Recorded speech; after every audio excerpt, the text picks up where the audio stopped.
A lot of business owners are great at making money, but still feel anxious every time they look at the bank account. They're doing all the right things, running the numbers, hitting targets, even growing the business, but behind the scenes, there's stress, shame, and a sense that it's never quite enough. And actually, for many business owners, they might not even feel like they've got the numbers in a good place, and it becomes really stressful. Yet, that money stress isn't always about the money. It's often about what's underneath it, those old beliefs, the emotional patterns, even trauma. To help us unpack this, I'm joined by Catherine Morgan. Catherine is an award-winning financial coach, TEDx speaker, best-selling author, and host of the top global podcast, It's Not About the Money, with over 600,000 downloads. And after working for years as a qualified financial advisor, Catherine realized that most financial struggles weren't about spreadsheets or strategy, they were emotional, and they were running people's lives, even the successful ones.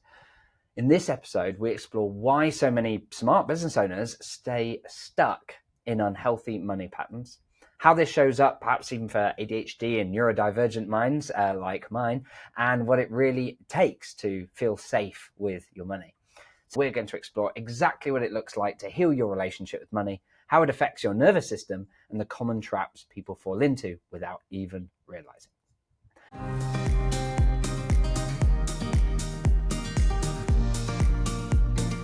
Welcome to De-Stress Your Business, the podcast where we show you how to get incredible results in your business without constant stress. I'm Alexis Kingsbury, serial entrepreneur and founder at AirManual, and I'm joined by Catherine Morgan. Welcome to the podcast, Catherine. Hello, thank you for having me.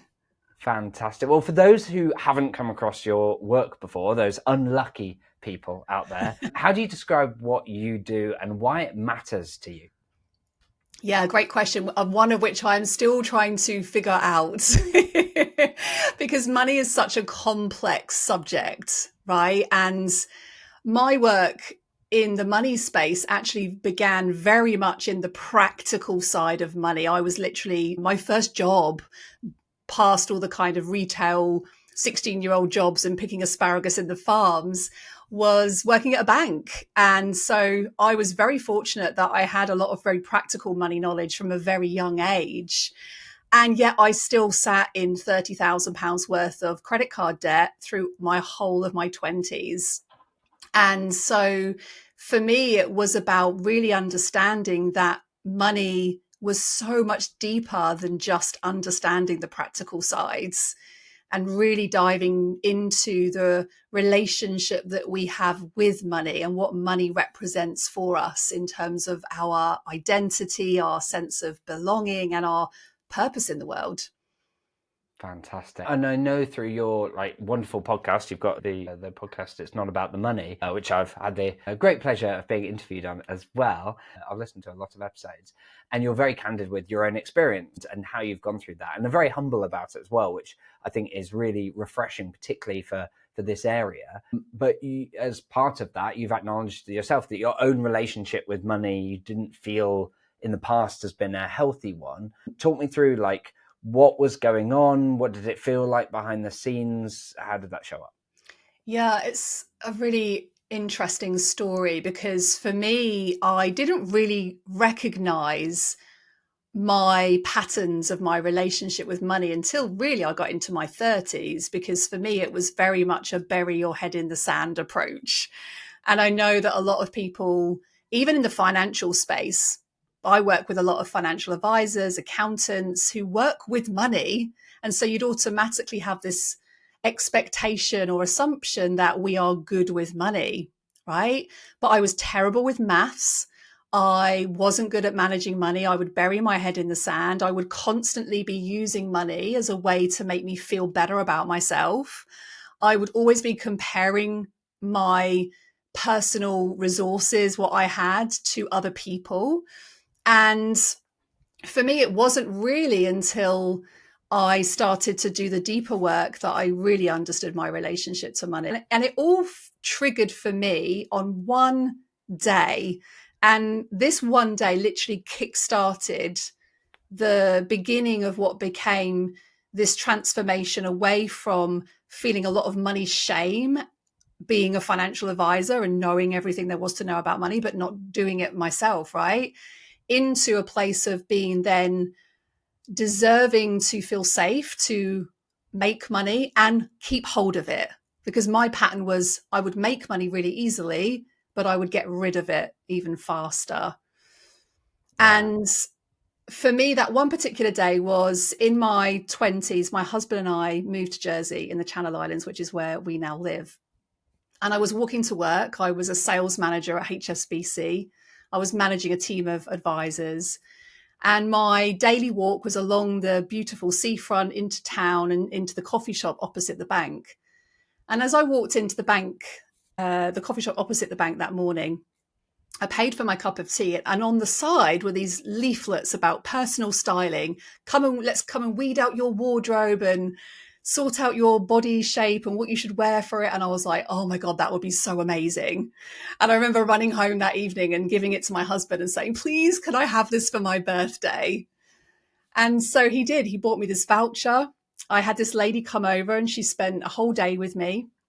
And she left me that evening sitting on my red couch in this tiny little cottage in the very westerly corner of Jersey. And I was surrounded by about 25 bin bags worth of clothes. And I remember just bursting into tears. And it was like she'd suddenly given me permission to get rid of all of the clothes I'd been hoarding in this attempt to feel better about myself. Wow. And it was literally like this light bulb moment of, so I'm using money to buy clothes based on what everybody else is wearing and not feeling fulfilled myself. And from that moment, I trained to be an image consultant. The lady who did that day with me, she put me in touch with the lady that trained her. I flew her to Jersey. She stayed with me for a week. I trained as an image consultant. That was my very first business. And from that point onwards, I then started to kind of connect these jigsaw pieces together around the psychology and the beliefs that I was making about myself and money. And it just completely opened up this journey of transformation around money and relationships. Wow, that's really interesting. So that's the connection to the money side of it, because of course there's a whole piece there around, the way you described it, like dressing how you thought other people were and would expect of you, rather than like to who you were or what you enjoyed and all those sorts of things. But then that money part of it is you're reflecting how you had been spending as an emotional like feeder, right? Like in the same way as there was a time where I think I had a similar relationship with chocolate. So like in that similar kind of like trying to make yourself feel better through that, and realizing that actually that wasn't going to do it. Is that where that came from? And where else did you then see that in your life in terms of the decisions that you were making with money? Yeah. So for me, when I look back on it, it was an instant dopamine hit. I knew I was going to get paid at the end of the month, and I would go shopping before I'd even receive the money, because my brain just needed that emotional dopamine release to have that short-term fix, right? And as you said, like for some people that might be food, it might be drugs, it might be shopping. Like it was an addiction to the dopamine hit, right? And one of the very first methods that I actually learned when I went through my own financial coach journey was about understanding the emotional triggers in spending habits. And so if you're listening to this and you do have quite a natural impulsive relationship with money, particularly if neurodivergence is thrown into the mix, because we know that we are way more susceptible to impulse spending if we have things like ADHD. And so understanding the cycle that sits behind the behaviors was really interesting to trigger almost like re-anchoring of, well, why am I spending? How am I feeling in my body in those moments before I actually want to spend money? How am I feeling in those moments before I need to open up the biscuit tin or the fridge to get the chocolate bar, right? You create a pattern disruption by understanding, well, what is the emotion? And the reason that we work on the emotion first is because if you look at money belief work, we experience things that happen to us and we create a story around them. Now, that could be a story from our experiences, or it could be a past generation story. My dad told me never to invest in pensions because they're bad. So we create this narrative of pensions are bad, right? And the story that we create around money then goes on to impact our belief system. What do we make it mean? Pensions are bad, don't trust the government, don't trust the banks, those kind of things. And it's the belief that then informs the emotion. And then we go full loop again. The emotion then drives the stories keeps us in these self-perpetuating cycles. That creates the belief, and then that creates the emotion. So when you understand the emotion, it's like a sweet wrapper. You lift the emotion away. You understand the emotion that's creating that pattern, so that then you can uncover what the belief is that sits underneath it. And then we can start to question, well, is that belief really true? Like, is it true that pensions are bad? Is it true that rich people are greedy? Is it true that money doesn't grow on trees? Is it true that you have to work hard to make money? So that's the important part of that whole emotional loop, is if there is something going on in your body that is telling you I need this chemical release, it will go and find it. No matter how hard you try to avoid it, it will find it in some way. And for me, what happened is I healed this emotional relationship with shopping, right? But it then just showed up in a different guise. And then what, it's quite, it's frustrating because you're like, yes, I'm healed, I've done it. And then suddenly, this, it's like a slap over the face, And for me, the second biggest moment that it showed up is I built this personal styling business. This grew into an online business. I was making good money. It actually turned into a full-time business. I left the bank and I paid all my debt off. It took me about 2.5 years. And I was like, right, I'm all good now. It's all good. And then my second son was born, and he was born in August of 2013. And when he was 5 weeks old, 1st of October 2013 it was, we were back in the UK. We've moved back from Jersey at this point. And my eldest was 2.5. I got him off to nursery that morning. And I had a friend coming over to do these baby hand casting sessions. It was coming up to like was Father's Day, and I was thinking ahead of how lovely this gift would be for my husband. And Thomas was just all over the place. He wasn't feeding, he wasn't sleeping, he was making these weird grunting noises. And I remember all morning just thinking, well, he needs to wake up soon and feed, because my boobs are freaking killing me. I need to feed this baby. And my friend arrived to do these baby hand casting sessions. It was my turn to get Thomas out, and I walked over to the window in the lounge, and he was in this Moses basket in the bay window. I picked him up, unwrapped his baby grow, and he screamed blue murder at me. And I remember thinking, something's not quite right. And I quickly put his hand in this clay and I wrapped him back up again. And I turned around to my friend and I said, we need to leave. Like, I need to get him to the doctors or something. Something's not quite right. She left, and I walked back over to the Moses basket where Thomas was, and he was just laying very, very still, eyes wide open, blinking really slowly and really hard, like he had a really bad headache. And I rang my husband and I said, something's not right. I'm taking him straight down to A&E. Took his temperature. It was like 38.7, which if you're not a parent, anything over like 36.1, it's like the cow pole needs to come out, right? And I put him in the car seat, jumped in the car, dashed down to the hospital, went down to A&E. And within 20 minutes, Thomas's skin started to mottle. They put me on a wheelchair. He was in my arms and they wheeled us into resuscitation. And I just remember thinking, this is quite serious, 15 doctors started swarming around the bed. They were trying to get him to wee, which I thought was hysterical, because in the end, it took him about an hour to do a wee, but then he ended up weeing up this doctor's shirt. Like, I was just so in this belief that everything's going to be fine. Everything's going to be fine. And deep down, I knew it wasn't. I was like, there's something really wrong here. 48 hours later, he was diagnosed with bacterial meningitis. And it was when I was in that hospital and the doctors were saying to me words like sepsis. And I was like, I have no idea what that means. Like, what is this jargon that you're using with me? I do not understand what you're talking about. Within 7 days, he was discharged. No after effects. He's now a very, very happy, almost 12-year-old boy.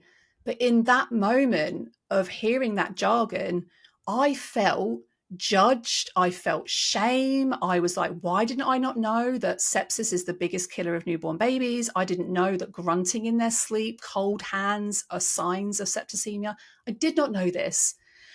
And when I went back to work at the bank a year later, I decided to return back to work, mainly for the maternity pay. And I sat in my office and I thought, this is how people feel about money. People don't come to a financial advisor. They don't reach out to an accountant. They don't reach out for help because they don't understand it. It's confusing and complicated. And I went back into my spending patterns, overspending, overspending, overspending. And that's how it reoccurred for me, in that I was really understanding that actually it wasn't just boredom that made me spend. It was post-traumatic stress disorder. It was stress. When I felt stressed, I would reach for the credit card.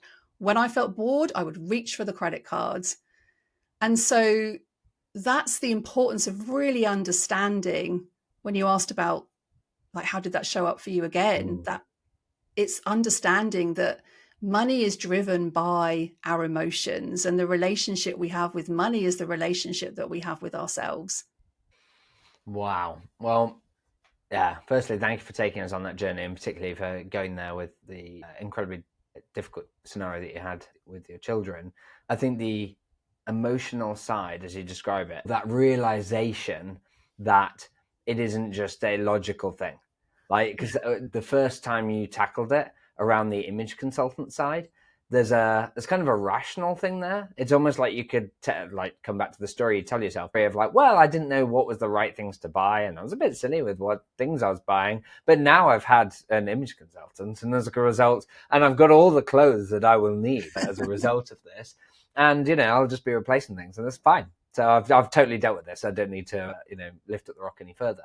And I think, as you say, when you then come away from some trauma, like staring down the barrel of losing a child, it forces you to reevaluate whether you've truly healed those areas. Well, I think the interesting piece here is that experience for me was a trauma, but we have all experienced trauma. Just trauma in itself is really misunderstood. Like, people have a real fear of the word trauma, and trauma isn't just PTSD. It's not just soldiers being at war, all the severe traumas, like sexual abuse. The traumas are just something where the nervous system is disrupted, it's dysregulated. So we go through the day with several traumas. They're not big T traumas, I would hope, for the majority of people, right? But we do experience at some point in our lives even things with money where we've been made redundant from a job. What do we make that mean about ourselves? That we're not good enough for that job? Or we might have an experience where we win some money on the lottery or the premium bonds, and then suddenly we're like, oh God, like, I've got to make the right decision. This feels like there's so much responsibility with money. I'm just going to get rid of it as quickly as I can. This is why lottery winners, right, don't stay millionaires. We can have experiences where we lose a loved one and we've had money inherited and sudden wealth that we've received and all the emotions connected with that.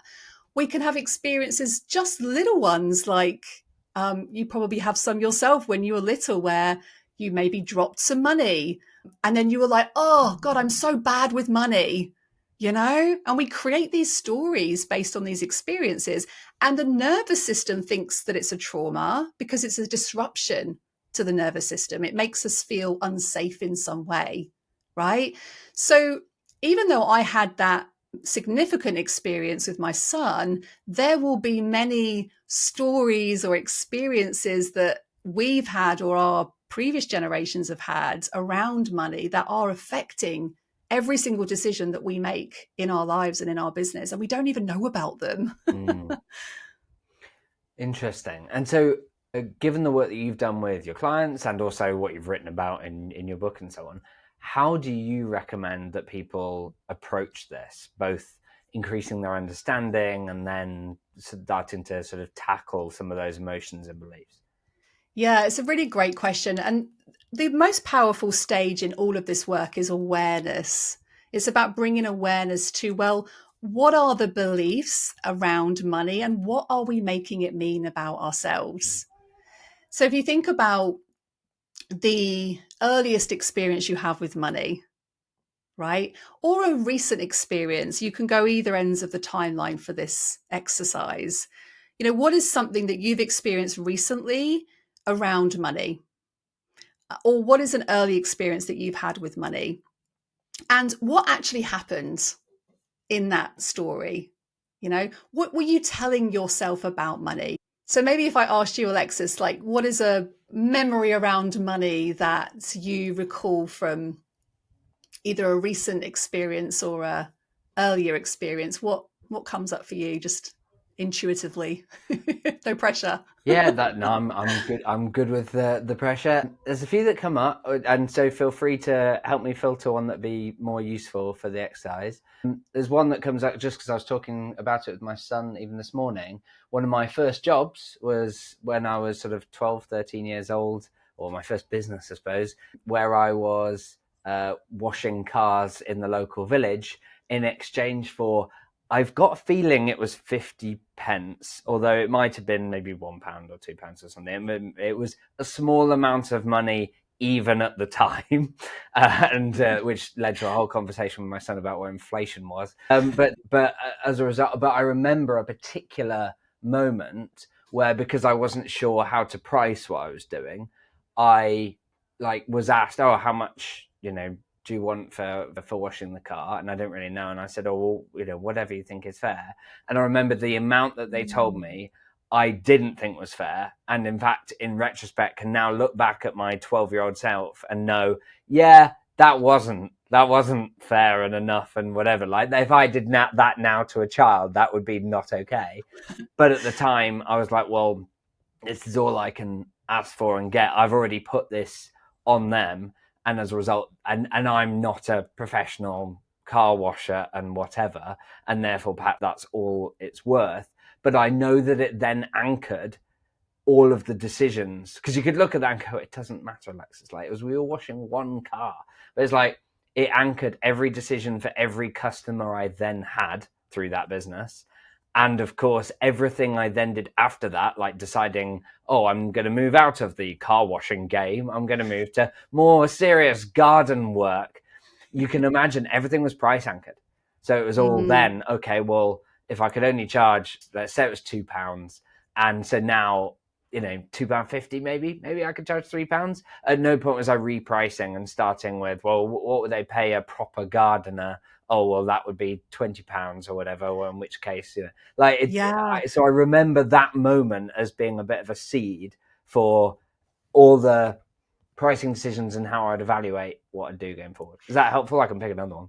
Yeah. So what I found really interesting, and it will be worth you listening back to this yourself, is what I'm doing here is I'm listening to your language. And what you said in those moments of the money being at 50p is you're like, what feels fair? Right. So when I'm looking at your relationship with money, and just for the purposes of this podcast, right, then there's some connection there between money and it being fair. So how did that show up in your relationship with money as you then went into business? Yeah, I think that, I've always had a strong sense of what is fair and right and so on. In fact, we talked in the green room about that with the sort of the neurodivergent autistic ADHD hat on a piece. It clearly plays some part of that. But I think as it's shown up with money, I've wanted to always just make sure things are fair. And so if you think about my businesses, I've always been keen to make sure that people are paid a fair wage for what they're doing, you know. I'm not keen on, you know, if I talk to friends or other business owners, entrepreneurs, who say, oh, I've found a good way in which you can get low cost labor, whether through, you know, offshoring, outsourcing, or just hiring people for below what they're worth, etc. For me, not interested in doing that, like, unless I'm making it fair. And I'm realizing, like, I'm almost like trying to heal that moment of that person dealing with me. Well, it's I'm interesting, trying to isn't make it? it It's like, fair. so what do we make money mean, therefore? Like, if you were to take that fairness lens on money, what would you make money mean? I suppose that then it becomes a reflection of worth, contribution, or value. Like, particularly when I was comparing it there to what would a proper gardener charge, like, or a proper car washer charge. And so because I was anchoring it there, you know, I was trying on the customer's behalf and so on, I suppose, to kind of be like, okay, what is fair and just versus these alternatives, rather than really thinking about it from their perspective, I guess. And also, there'll be loads of people listening to this that will really relate to this, because one of the first things that tells me about you, Alexis, is that the way that you are behaving with money is very much linked to your value system, right? And it's a really great place to start, is that rather than setting a budget on on these all these different formulas that fly around in the financial world, you know, you should have the 50-30-20 method, or the, you know, all these different budgeting methods. And it's like, well, have a look at your value system, because if justice is one of my highest values, and so generosity for me is a positive way of showing my relationship to money through my business. And rather than offering discounts, for example, I will give value adds. So I might gift somebody access to a course or some time with me, or, you know, posting them a book that I know they'll enjoy to read. So it's coming from that perspective as a positive rather than a negative. And also, what it also tells me is that when we look at your language around money, your language is your gateway to the relationship you have with it, and then the practical things that will work for you, not these cookie cutter approaches, right? And we know all those things. We've read all the books, we've listened to all the podcasts, we've done all the webinars, and we're still not in a financial position where we want to be, right? Because if underneath it all, our belief is, well, it's not fair for me to make loads of money when other people are struggling in the world. That's often a belief that's connected in with fairness. Well, that will probably show up with the fact that you will maybe undercharge in your business. You might give away your time for free.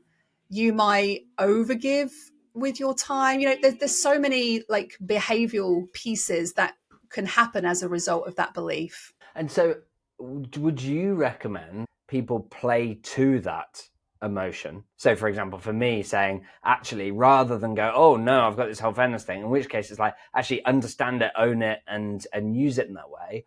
Or would you recommend essentially putting in the structures, whatever, in place so that you can separate that? So, for example, as it comes to personal investing, for example, for me, my fairness and, you know, my values, because you're right, it links heavily to values, means that there's loads of things that I know would make me more money that I'm not interested in doing because it doesn't line with my values. For example, even down to shorting companies. Like, something that at one point I played around with trading and so on, and it turned out my brain was quite good at it. But I saw that the way you could make like real money and so on was in the shorting. But ethically, it didn't feel right. It felt like playing on the wrong side of where we want to be and so on. And so I avoided it. And I'm sure that there's other areas of my personal investing where that kind of fairness and values and so on plays in hard. Would you recommend, as I say, like, lean into that, or try and separate that out so that it doesn't disadvantage, or how do you approach that? Yeah, great question. So both. I would suggest that you learn more about your value system so that you can align money to your value system. And even in your relationships, if you're married, you know, this isn't about coming together with all of your money decisions. This is about knowing and understanding that you own your own relationship with money. You've got different stories, different experiences, different values very often in relationships. So by understanding your value system, you can set up money in a way that feels really good for you, right? It's very expansive, it's open, it's very forward thinking. It just feels good in your body, right? Whereas the other side of it as well is to think about, well, if you're overly using that, so in your example, if we're overly in that justice, fairness space with money, well, that could also trip us up. So one of the pieces that we do, and you can do this yourself, actually, we have a little money quiz that we take people through, which you can grab on our website, catherinemorgan.com/quiz. And we have like 5 different archetypes. And with each of those archetypes, I want you to like imagine you've got a coin. And so if, for example, you've got a very impulsive relationship with money, you want to look at the heads and the tails side of that. So how is it supporting you? And how is it sabotaging you? So in that example there, for justice and fairness, how is that supporting you? Well, it means that you're investing ethically, you're maybe weeding out some of the sin stocks on the stock market, those kind of decisions.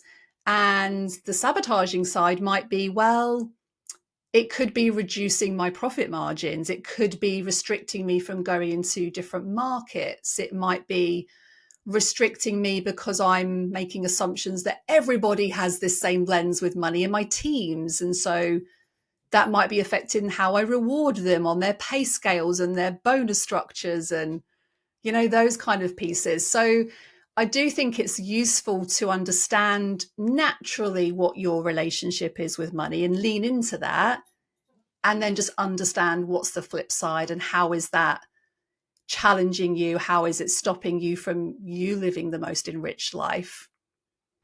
Yeah, I really like that. And I can think of ways in which in my own life I've, in some cases, lent into it. So, for example, the strong sense of fairness that we have means that, or that I have, and around that values, and that is similar to my business partner in that respect, means that some of the policies that we have around pay setting in the company mean that, for example, we go 50th percentile, and we do it in a very formulaic basis based on benchmarks and so on, and it's calculated by someone essentially independent, finance administrator, on the basis that we provide other benefits, including 40 days holiday and so on, as the thing that makes it attractive to work with us. And you can see that it's kind of, it's because we want to be fair. We don't want to have anyone that is paid below. We don't want people to just be able to get more money by being better at negotiation, because typically that tends to favor particular demographic groups and all sorts of things. So as a result, it's like, that's how we do it. So that's an example where I feel like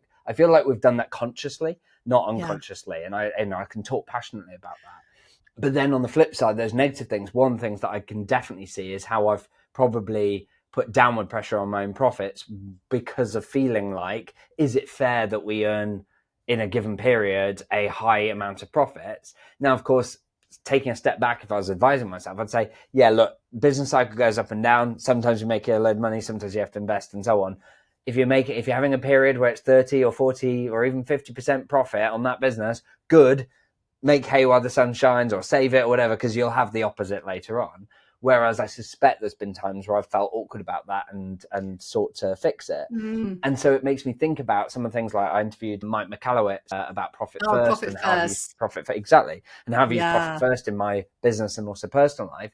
And I can see how that has helped me mitigate against some of that risk pattern, because instead the money's going to the sides and I don't see it because it's being provisioned. If you've not seen that episode, by the way, and you're thinking, what's he talking about? Go check out that episode with Mike Michalowicz. But that forces me to, or makes it easier for me to not feel that feeling of like, this isn't fair, because I've decided what is fair, and it's being put aside and it's being saved. And I know that it's not just corporate fat cat kind of mentality. It's, it's for the good of the company and all these sorts of things. And so I can see how that's helped me mitigate against some of that emotion. For some of the other clients that you've worked with, like, what does it look like once they've tackled some of these challenges? Like, is there a particular example of a client that you've kind of worked with where you go, this is where they were stuck, and as a result, they were able to do X because they tackled the sort of the underlying emotion with it? Yeah, I mean, so many examples, but just before I share that example, one of the things you just shared there is really interesting about, you're going to have a company values that you set, right? These are the values of the company, and therefore the pay structure, for example, is aligned with that value, right? Love that. What's interesting for me is when I work with employees of companies, and maybe, for example, they've just been given a big bonus payout and they're an impulsive money story type in our quiz, as an example, right? Well, like that wouldn't necessarily be the best reward for them, because actually go tuck it in their pension, do a salary sacrifice would probably be way better than to give them a bonus payout that they potentially might have spent before they've even received it, because that's often what people do, right? Bonuses come out in March and by January, everyone spent it already, right? And that's how people get into financial difficulties, because they're making decisions on the now based on things that haven't even yet happened. So that would be interesting to explore from the dynamics of, well, even as an organization, are you taking into account the relationships with money that your individual team have? And that's always an interesting piece I like to do when I go and deliver work in the corporate space. And I think going into your question about the personal example, there's a whole bunch of clients we've supported all the way through from employees to business owners. But the one that always sticks in my mind is there was a lady I worked with who was growing a VA agency, and she was really successful. She was turning over, and she was only in the second year of her business. She was turning over like 25,000 a month, really high profit margins. And she was spending 25,000 a month. And we did some work on her relationship with money. And the belief for her was, I don't deserve to hold money because money is dangerous. And when we tapped into, well, where does this come from? Where does this belief come from that money is dangerous? There was a real pattern in her family. We know that money work goes back through 3 generations. We did a family tree. This is an exercise we often use with clients. We looked down the generations of her mum's side and her dad's side, and there was a really interesting pattern on her mum's side, which was sudden loss. Like money would come in and then it would suddenly be taken away. And that was through bankruptcies in business. It was through loss. Her father's father passed away very suddenly. She had another member of the family where money was left to the wrong people because they didn't have a will in place. All these things that happen generationally. And it was not safe for women to hold money. Now, if you think about the gender piece just for a moment, the fact that a woman couldn't even open her own bank account until the 1960s in the UK or have her own mortgage until the 1980s wasn't that long ago. And we're still living in a society where money is taught very differently to women than it is to men.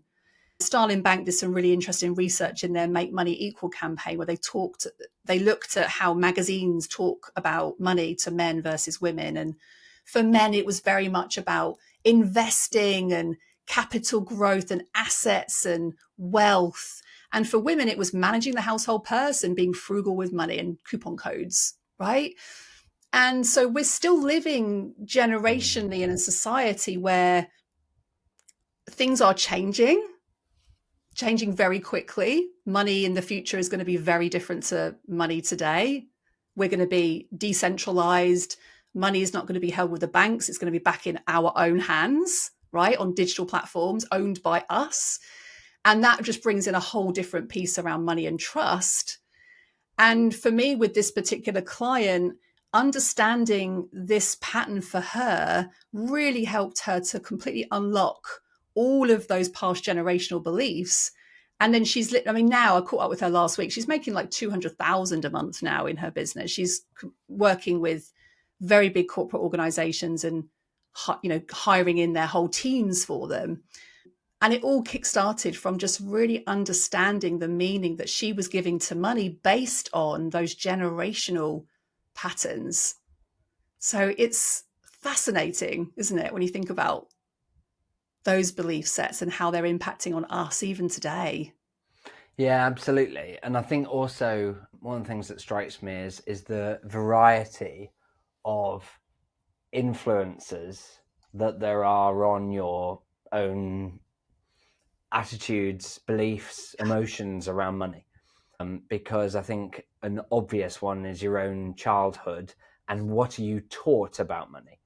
Because it's like, whether or not you've got a parent who is incredibly frugal or is a big spender or whatever, you can see how it can go both ways. And we often talk about this with my wife about how it's always interesting. Like you can see it in other people as well, where often what they choose to do in their lives is either replicating what they had from their own parenting because they think that's the right thing, or the opposite You because they didn't. feel that wasn't the right thing. And so what's Yeah. interesting is like whether you do or you don't, you've still got the influence. Like it's Well, what's interesting about that, though, I would challenge that a little bit yeah. because I'm a twin.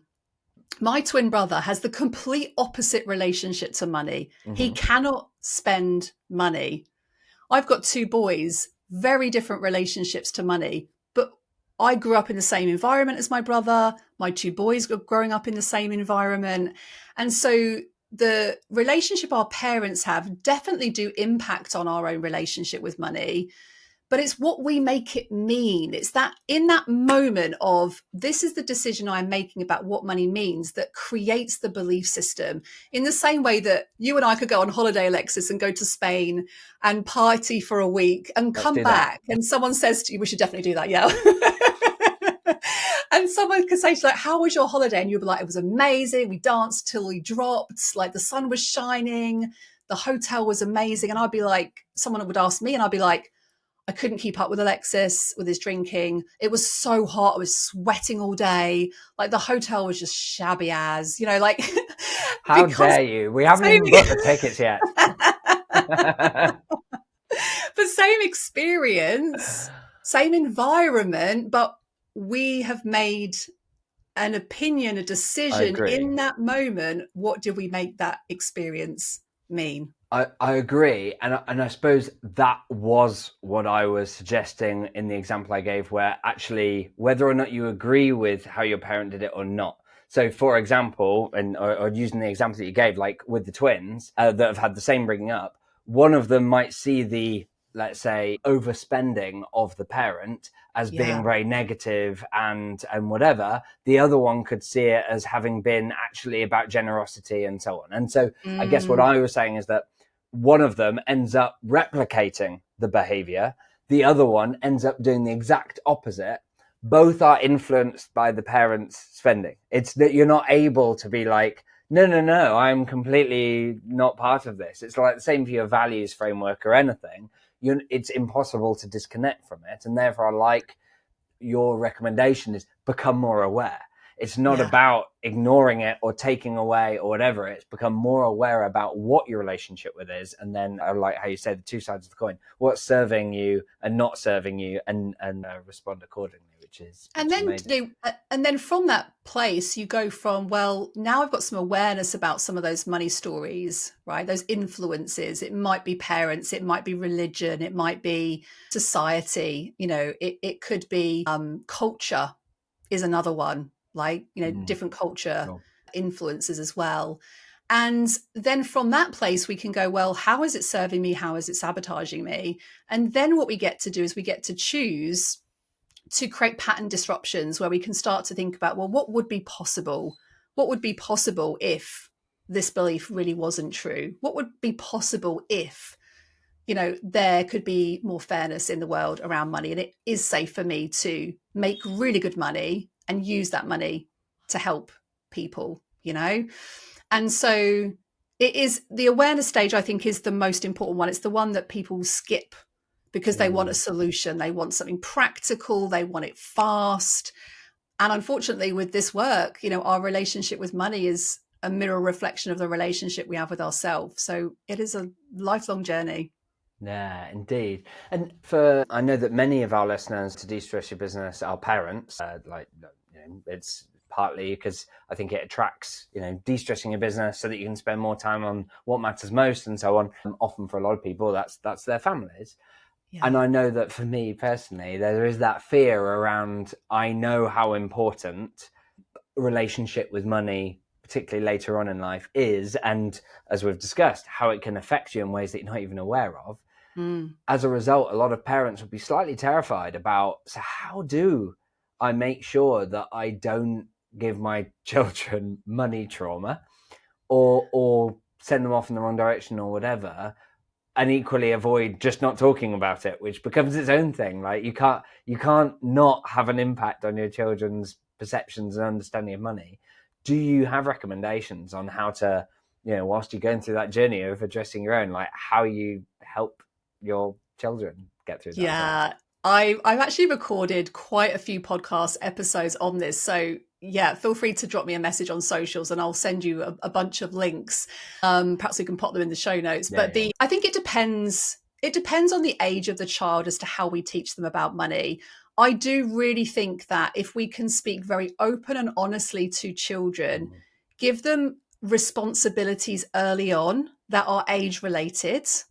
So even if they're 2, you can be playing shops with them and Monopoly and, all those really fun games that I'm sure you play with your son, and get them curious to learning about money, to making decisions with money, and being mindful of your language. If you're in a supermarket and your kids, I get it all the time, like your kids are like, can I have this, mum? Can I have this? And you're like, we can't afford that right now. You're like, the message there is, well, money is limited, money is scarce.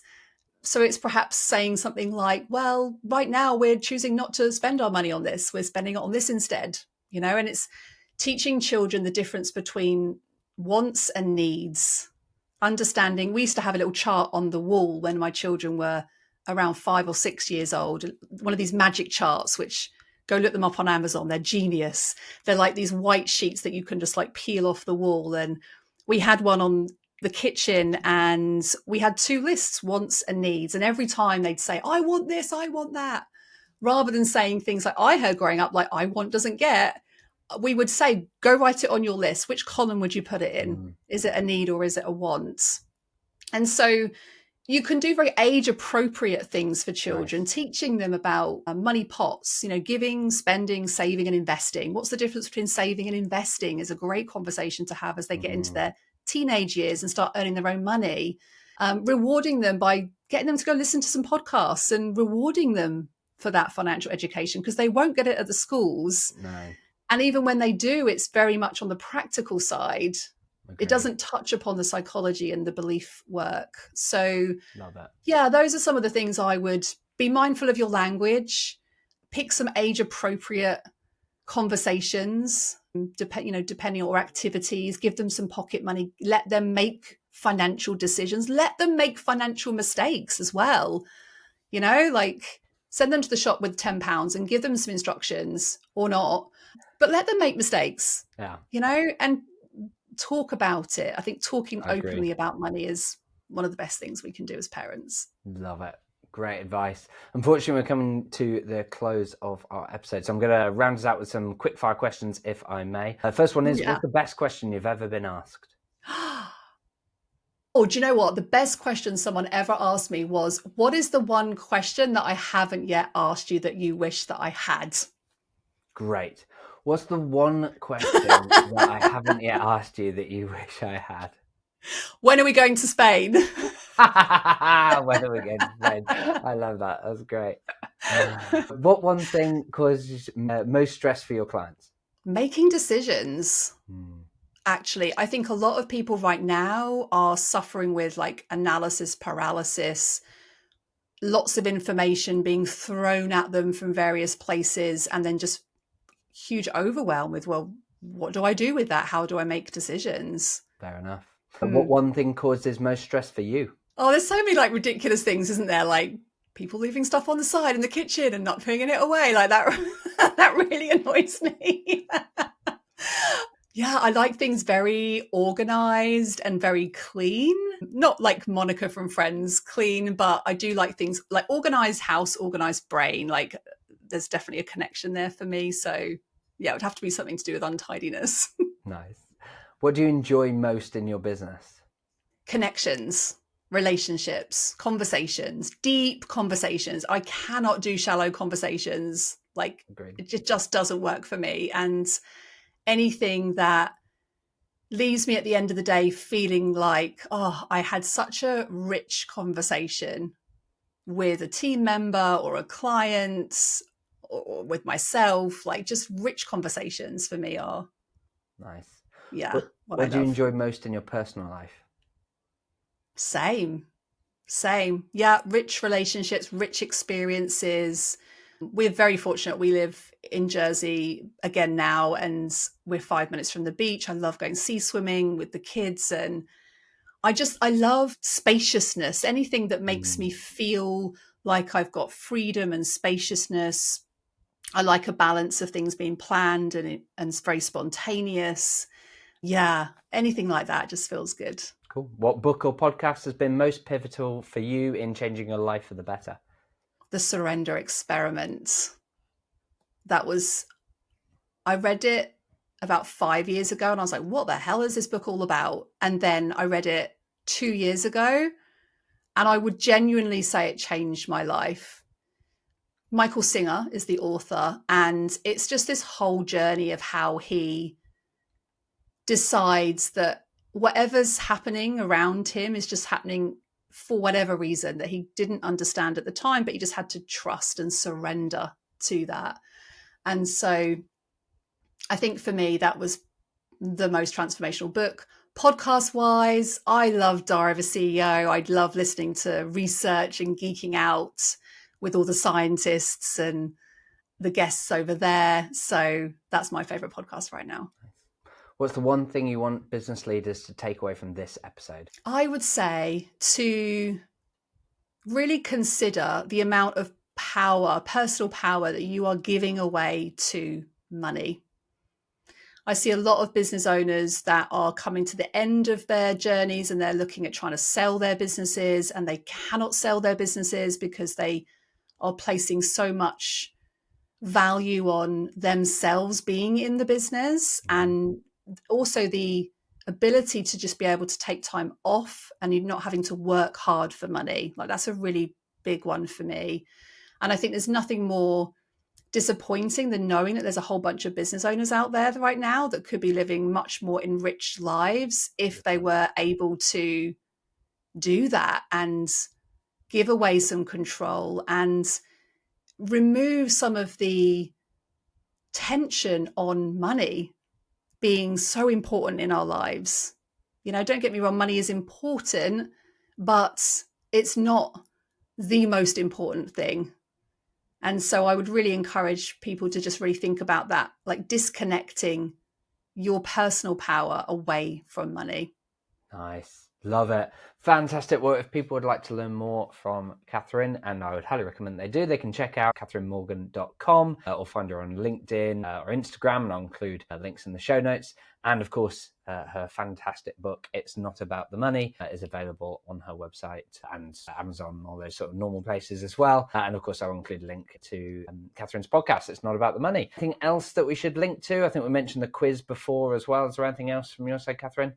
No, all good. Yeah, all great. Thank you so much. Fantastic. Well, thank you so much for joining me. You've been an absolutely fantastic guest. And to everyone else, thanks so much for listening. If you found this episode useful, please go and share it on social media or go to Apple Podcasts and leave a 5-star review with a comment, even if it's just one word, although double points if you mention your favorite episode, and triple points if that episode is this one, because Catherine will really appreciate it. But I read all of those comments and it's really, really nice to see. And thank you so much to those of you that have already done it. It's really, really great. But otherwise, until next time, have fun.